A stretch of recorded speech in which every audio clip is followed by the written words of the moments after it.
Hello everyone, my name is PauLInstaMyooin and we're back. Pokemon Y Shiny Hunting episode 288, Lapras. If you didn't watch the last episode, why didn't you? And this episode's topic is by me. It's about the game Dead by Daylight, so if you don't want to hear about it, I will give you a chance to mute now.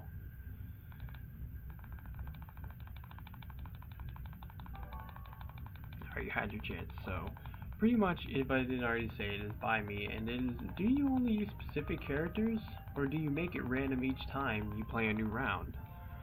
For me, I want to start, whenever I play it again, I want to be able to do that, make it random each time.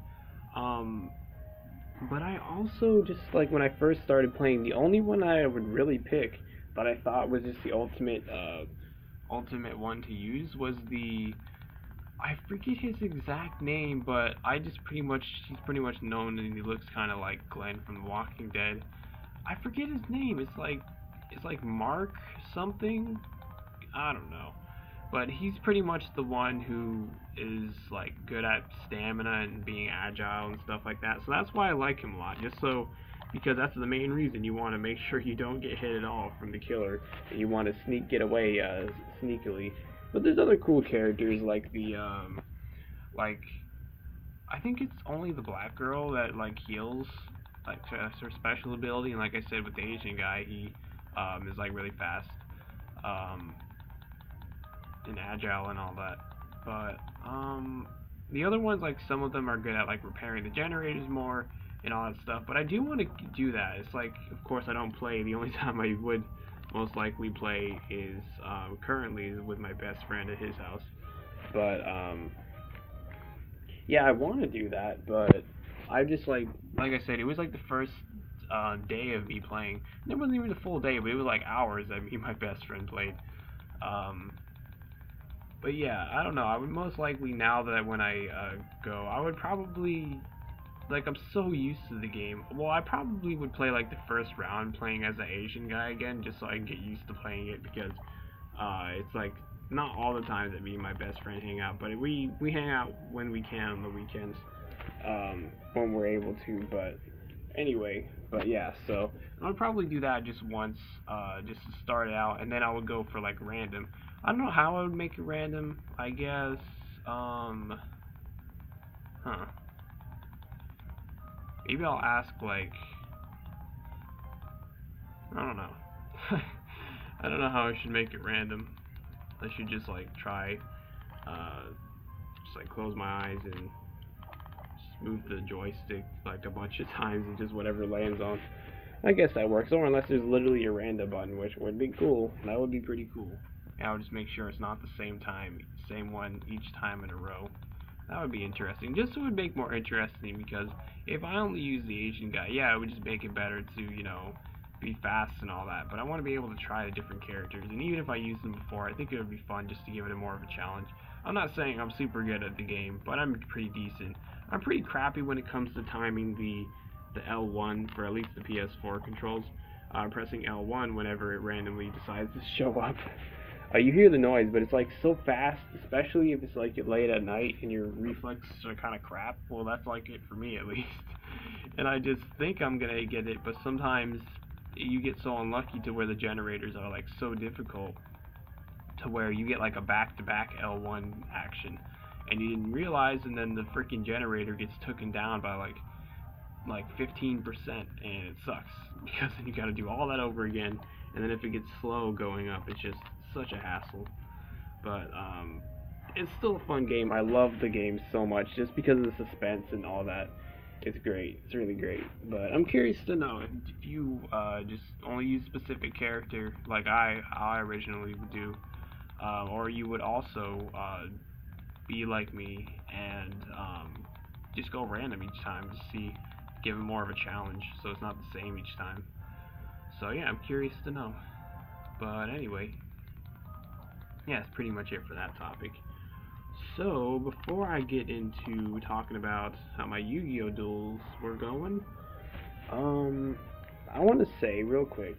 I know I was just slightly talking about it in the uh, Anton and number 5 capture helpers, not capture helpers, Nice Guy Shiny Hunter PauLInstaMyooin episode. But I'm just really excited to finally hunt in a new friend safari, and one that I've never gotten a shiny in before. So this will really see if I'm like actually glitched out to where I can't get any shinies in any friend safaris that I haven't gotten a shiny in before, or if it was just literally me getting super unlucky the last time that I hunted in a new one, and I just felt like I was like glitched. But I think it's literally I just have to keep going until I find that shiny, because like I said for that last one, I feel like that finally getting that shiny that I recently got yesterday, that took like, I feel like it was taking 10 hours total to get that. Not all in one day, of course. I do pretty much only 2 hours a day for that. But that's like almost, yeah, that would pretty much be like 5 days of hunting. But like I said, I don't think it's exactly 10 hours. I think it's pretty close to 10 hours, but still, it's crazy because if you see how many encounters I do in an hour, I do it pretty fast, and I mainly only use the O power encounter, the O encounter power. I only use that in the beginning, and then once that runs out, once I completely run out of the energy for using that, then I wait 10 minutes before I would go to be done for that session, and then I would reactivate, because I don't bother to just keep checking them over and over again. Because pretty much how I do it is I listen to Spotify whenever I do these mainly, and I listen to Spotify as well when I like play whatever I'm playing, which is currently Pokemon Soul Silver, before I go to sleep. I do that as well, but how I pretty much judge the time, just to make sure to keep an eye on for that. Like once I finish up using up all the energy for the encounter O power, that's pretty much like 9 minutes usually. Yeah, because each one lasts for 3 minutes. It doesn't matter what level they are. But yeah, I usually just straight up use.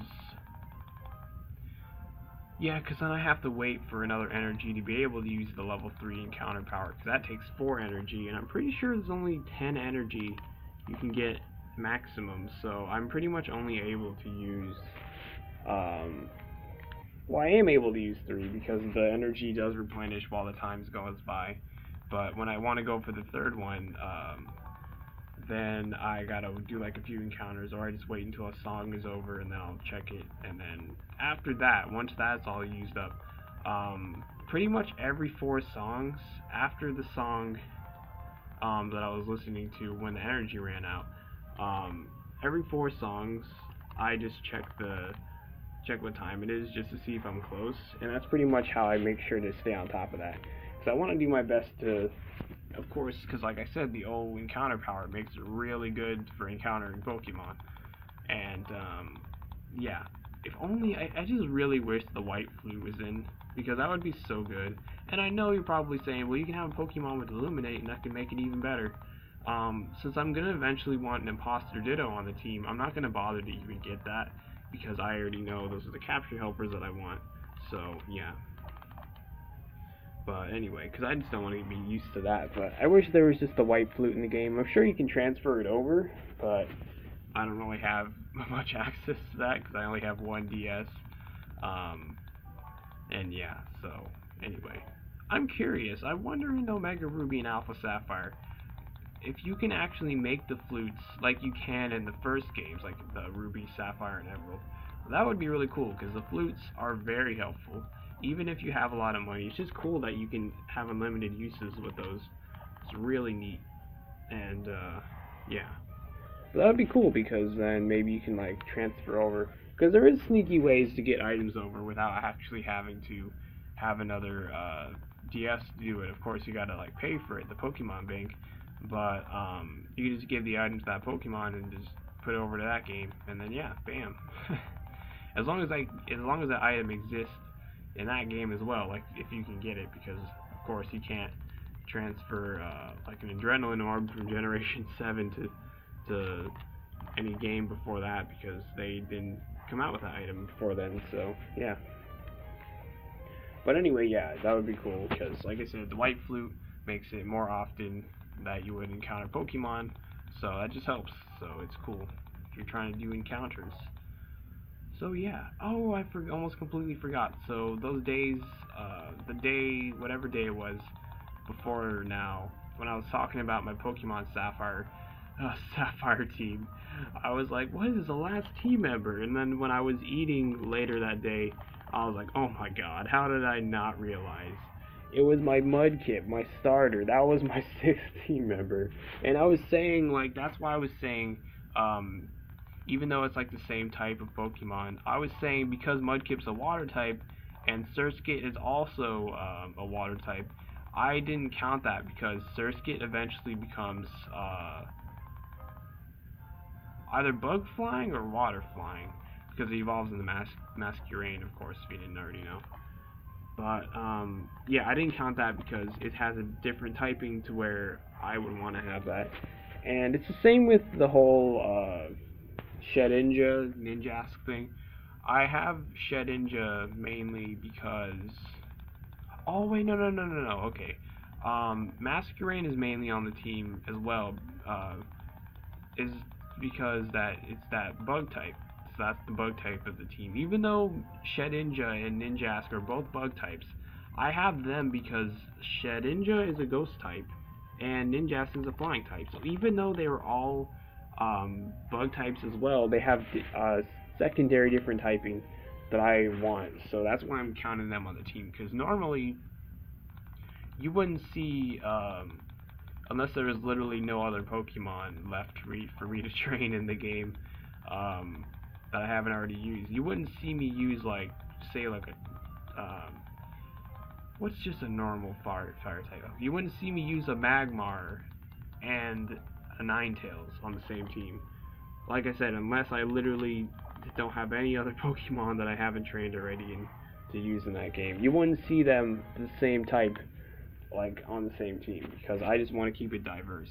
But like I said, when it comes to the dual typings, if I don't have it on the team, then I'm going to add it. Even though it has bug typing as well, I'm going to be having it mainly for the other typing as well. So if you're curious why the heck I had 3 bug types on my team, that's why. So yeah. And of course, C-Dot's a grass type, so that slides. And then Mudkip is, oh yeah, the reason why Mudkip is fair as well, because Mudkip's also a ground type. Well, in the beginning it's a water type, but when it evolves into Marshtomp and Swampert, of course, it becomes ground type as well. But yeah, then of course good old Skitty was normal type. Oh, and I didn't mention, so it was either gonna be Skitty or Whismur that I was gonna have on that team. Because it was pretty much whatever I encountered first, that was what's gonna be on my team. So that's how Skitty ended up being on my team. So yeah, I'm pretty excited whenever I finally can play that again, but it's gonna be a long while because yeah, it'll be a long time. Cause even if I just like I said before, the time before I go to sleep, I want to make sure I actually stay up until the time that I would want to go to sleep. So I would most likely be playing like Pokemon ROM because unless I have like other games that I'm able to play that I still haven't beaten, which there's a few that I want to still buy that aren't like main RPG Pokemon games, like Detective Pikachu. That is a really awesome one. Well, yeah, I guess I could do one more. But anyway, then Pokemon Quest as well. Like those ones I really want to play. Well, Pokemon Quest is free. I just gotta get a Pokemon Switch. Not a Pokemon Switch, a Nintendo Switch. Because I know you can get the whole emulator thing, but I don't have any space for that on my computer, so I just think it would be better to do it on a Nintendo Switch anyway. But like I said, it's going to be a long time until I can get all that stuff, because until I like freely am able to spend money to where I know I can make it a lot, it's not going to happen. But anyway, alright, so if you enjoyed the episode, be so kind to support me by donating to my Patreon. As long as you're not putting yourself in a bad spot by doing so, of course, then feel free to. The link's in the description down below. And I'll be seeing y'all later. I've been your host, PauLInstaMyooin, and goodbye.